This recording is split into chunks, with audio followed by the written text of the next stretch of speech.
Maanzo, should there be a cabinet reshuffle? Because, you know, your fellows from the National Assembly have actually spoken about ejecting some of them. Yes, Ndungu was one of them. For simply not bringing CDF. They said that they're thinking of having a censure motion. Should there be a cabinet reshuffle at this point? And should there be a change of guard at the presidency going forward?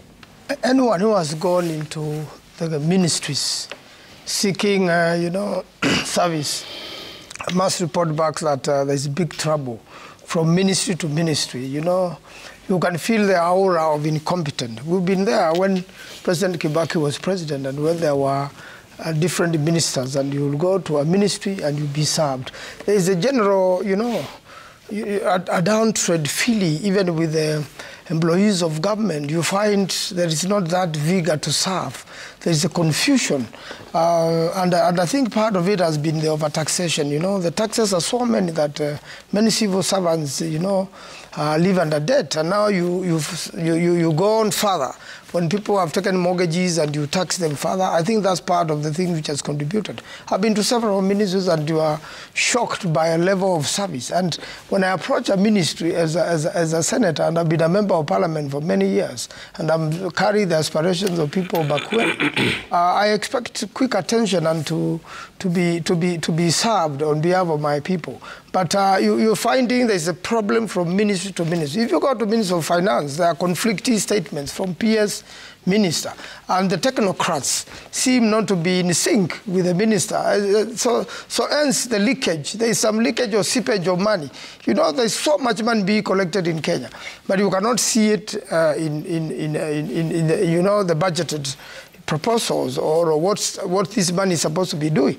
If it is CDF, for the first time ever, and there is no money, and CDF is the only development so money failed at the grassroots. So if CDF itself, which is run by Parliament, which approves the budget, is not available, then somebody is not doing their job at Treasury at all. Or they are stealing from Treasury, that's why the money cannot be filled. So there's a big problem. And when you come to, I've seen today's cartoon in The Nation, Rigathi seems to be in trouble. You know, Rigathi is our friend. We used to do these shows with him. We were with him in the National Assembly. First, he hardly sat much in the Assembly. He never paid much attention to the proceedings of the House. He would just appear and disappear to his businesses. You may say that he has not been there many years to cure enough to get to the level of presidency. And similarly with Ndindi Nyoro, Central Kenya seems to be having a problem. One of the politicians described him as still in pampas politically.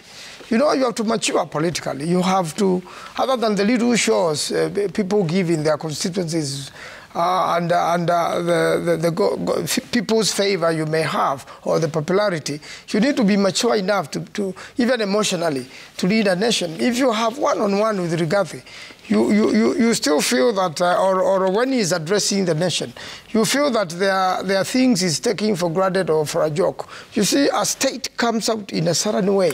He has to be prepared properly by the presidency's secretariat, so that when he issues statements, they are not just flowy statements or they are not jokes from the village. It is something meant to unite the nation, build the nation. We all love Kenya, it's our nation. So we want leadership which brings the nation together and serves the aspirations of the people. Okay. Unfortunately, that has been lacking. They have come up with a bad attitude, high-heartedness.